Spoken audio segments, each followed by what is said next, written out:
오늘 우리가 함께 나눌 말씀은 시편 12편의 말씀입니다. 시편 12편 1절부터 8절까지의 말씀을 읽고 오늘 우리에게 주신 하나님의 은혜를 함께 나누도록 하겠습니다. 주님, 도와주십시오. 신실한 사람도 끊어지고 진실한 사람도 사람 사는 세상에서 사라지고 있습니다. 사람들이 서로 거짓말을 해대며 아첨하는 입술로 두 마음을 품고서 말합니다. 주님은 간사한 모든 입술과 큰 소리치는 모든 혀를 끊으실 것이다. 비록 그들이 말하기를 혀는 우리의 힘, 입술은 우리의 재산, 누가 우리를 이기리요 하여도 주님은 말씀하신다.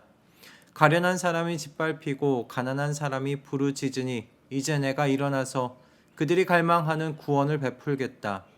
주님의 말씀은 순결한 말씀, 도가니에서 단련한 은이요 7번 걸러낸 순은이다. 주님께서 우리를 지켜주십시오. 지금부터 영원까지 우리를 지켜주십시오. 주위에는 악인들이 우글거리고 비열한 자들이 사람들 사이에서 높임을 받습니다. 아멘.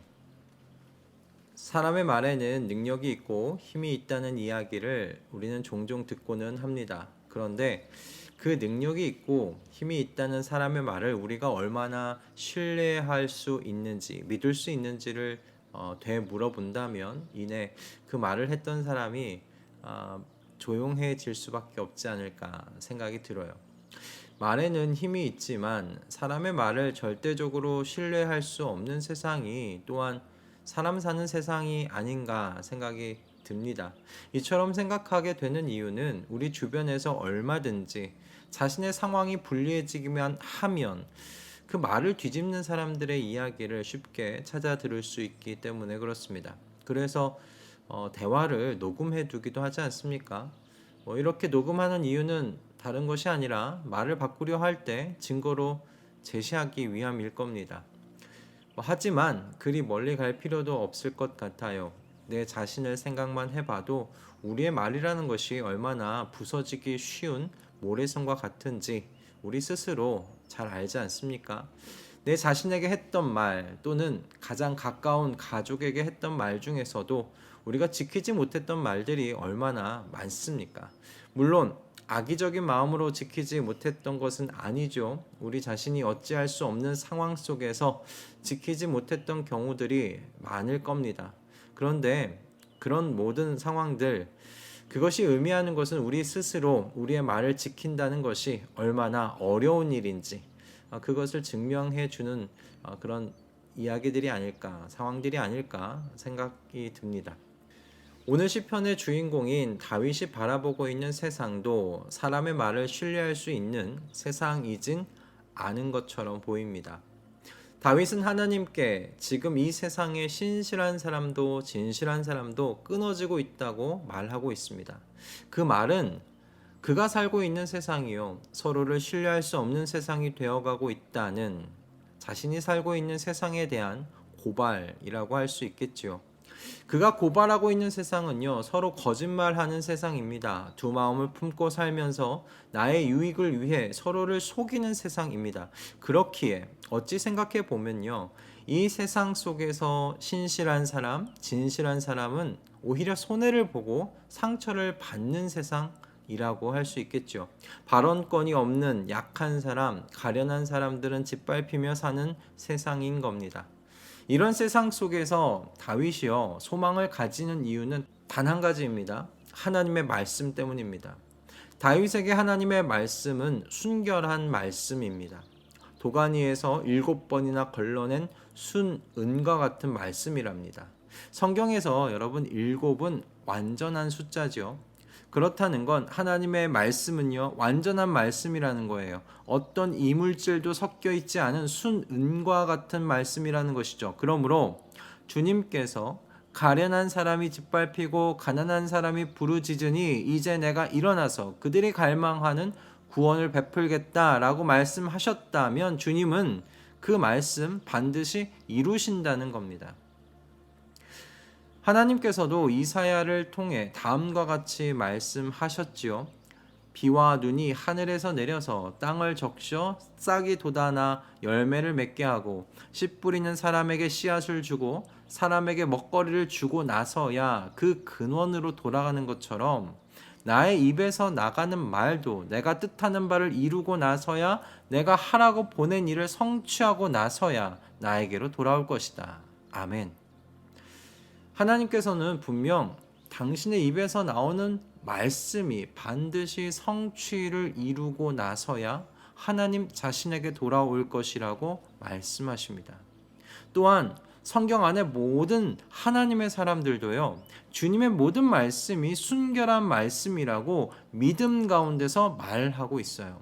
그리고 이것이 그들이 자신들이 살았던 그 세상 속에서 신실한 사람, 진실한 사람으로 살아갈 수 있었던 이유이기도 했습니다. 오늘 시인의 기도를 읽고 묵상하면서 지금 제 손 위에 있는 이 66권의 성경을 가만히 바라봤습니다. 그리고 가만히 제 자신의 삶을 들여다봤어요. 도가니에서 단련한 은이요 7번 걸러낸 순은과 같은 말씀이 지금 제 손 위에 있었습니다. 그리고 그 말씀을 저는 매일같이 들여다보고 묵상하는 사람이죠.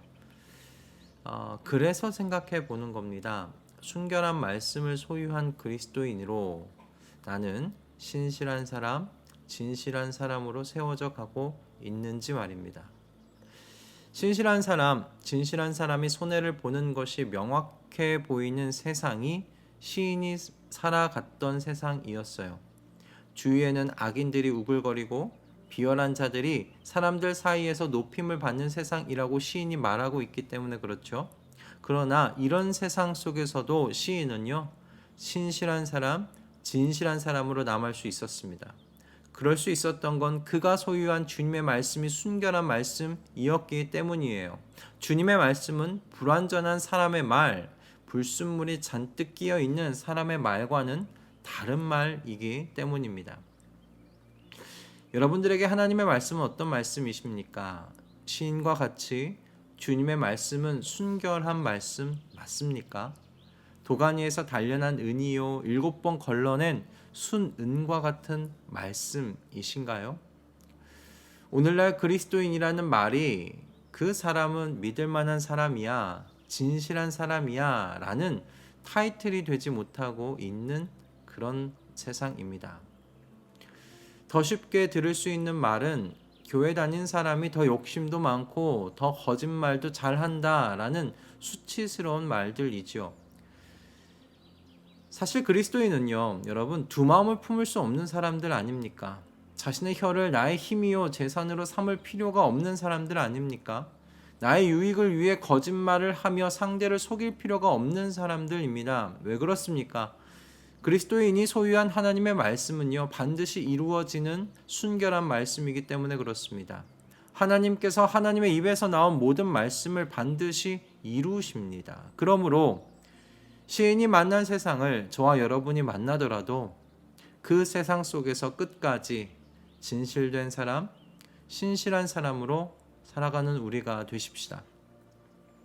주님의 입에서 나온 순결한 말씀을 가진 사람답게 진실되이 살아가십시다. 한 마음을 품은 사람이 되어서 하나의 말을 하는 그런 순결한 사람으로 우리 함께 살아가십시다. 그것이 순결한 말씀을 가진 그 사람의 삶이 아닐까 싶습니다. 여러분, 한 말씀의 사람, 한 마음의 사람, 한 말의 사람이 되어서 품위 있는 하나님 나라 백성의 삶을 살아가시는 저와 여러분 다 되실 수 있기를 주님의 이름으로 축복합니다. 할렐루야. 기도하겠습니다. 주님, 시인이 살았던 세상을 생각해 보면 그 세상 지옥과 같은 세상이 아닐까 싶습니다. 서로를 속임으로 서로를 믿지 못하는 세상, 신실한 사람을 찾아보기가 쉽지 않은 그런 세상이니 말입니다. 그러나 주님, 그런 세상 속에서도 주님의 순결한 말씀을 가진 자가 있었기에 소망이 있었습니다. 주님의 순결한 말씀을 붙들고 믿는 바로 그 사람이 그 세상에서 진실한 사람, 신실한 사람으로 남아 있었기 때문에 그렇습니다. 그리고 그 사람을 통해 주님께서는 주님의 말씀이 이루어진다는 것을 세상에 보여주십니다. 주님, 오늘 이 말씀을 들은 우리 모두가 한 말씀의 사람, 한 마음의 사람, 한 말의 사람이 되게 하여 주시옵소서. 도가니에서 7번 걸러낸 것과 같은 말씀을 가진 사람들답게 거짓이 난무하는 이 세상에 희망과 소망으로 살게 하여 주시옵소서. 예수 그리스도의 이름으로 기도드립니다. 아멘.